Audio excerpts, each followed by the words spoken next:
Hello అండి, నేను రాజీని. ఈరోజు ఒక కొత్త హెల్తీ రెసిపీని చేసి చూపిస్తున్నాను.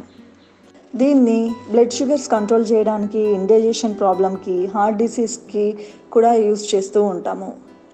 మా చిన్నప్పుడు వీధుల్లో కూడా దీన్ని అమ్మేవాళ్ళు. అదేనండి అల్లం మురబ్బా. మన హెల్త్కి ఎంతో అవసరమైంది. ఇంకా దీన్ని ప్రతిరోజు పొద్దున్నే కొద్దిగా తీసుకుంటే చాలా ఆరోగ్యంగా ఉంటాము. ఇప్పుడు మనం ఈ అల్లం మురబ్బా ఎలా చేయాలో చూద్దామా?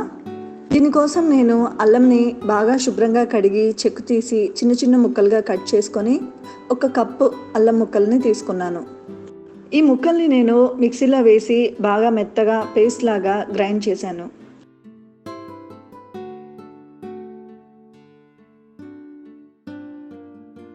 తర్వాత ఒక బాండల్ తీసుకొని దాంట్లో పొడిగా దంచుకున్న బెల్లం 1 కప్పు, షుగర్ 1 కప్పు, 1/2 కప్పు నీళ్లు తీసుకొని ముదురుపాకం వచ్చినంత వరకు దీన్నంతా ఉడికించుకోవాలి. మీడియం ఫ్లేమ్ మీద చేస్తే ఒక 10-15 నిమిషాలు పడుతుంది ముదురుపాకం రావడానికి. ఈ అల్లం మురబ్బాని పిల్లలకి ప్రతిరోజు ఒక చిన్న ముక్క ఇస్తూ ఉంటే జలుబు దగ్గుని కంట్రోల్ చేయొచ్చు. ఇంకా ఈ జలుబు దగ్గు రాకుండా కూడా చేసుకోవచ్చు. ముదురుపాకం వచ్చిందో లేదో తెలుసుకోవడానికి పైన నేను వీడియోలో చూపించినట్టుగా 1 కప్పు నీళ్ళల్లో ఒక 2 చుక్కలు పాకం వేస్తే అది దగ్గర పడితే ముదురుపాకం రెడీ అయినట్టే. ఇలా పాకం రెడీ అయ్యాక మనం ముందుగా రుబ్బి పెట్టుకున్న అల్లం పేస్ట్ని కూడా ఇందులో వేసి బాగా కలపాలి. అల్లం పేస్ట్ ఈ పాకంలో బాగా మిక్స్ అయినంత వరకు మనం కలుపుతూనే ఉండాలి.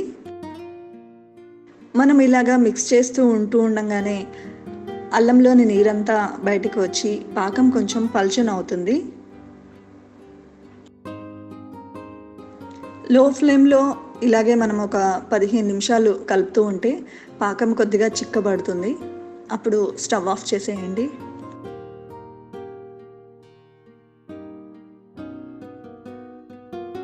ఇప్పుడు మనము ఒక ప్లేట్ తీసుకుందాం, స్టీల్ ప్లేట్. దీంట్లో 1 స్పూన్ నెయ్యి వేసి ఆ నెయ్యినంతా మనం స్ప్రెడ్ చేద్దాము.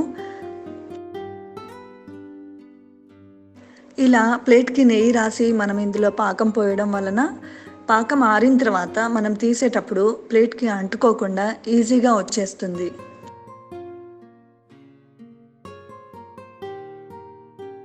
ఈ పాకం నాకు గట్టిగా అవ్వడానికి 6 అవర్స్ పట్టిందండి. ఆ తర్వాత ఇలా చిన్న చిన్న ముక్కలుగా కట్ చేసుకొని ఒక ఎయిర్ కంటైనర్లో పెట్టుకుంటే మనకి 1 మంత్ వరకు నిల్వ ఉంటుంది. నా వీడియో చూసిన తర్వాత లైక్ చేయండి, షేర్ చేయండి, కామెంట్ కూడా చేయండి తప్పకుండా. ఇంకో హెల్తీ రెసిపీతో మళ్ళీ వస్తాను. అంతవరకు నా ఛానల్ని సబ్స్క్రైబ్ చేసుకుని వాళ్ళు ఉంటే సబ్స్క్రైబ్ చేసుకోండి.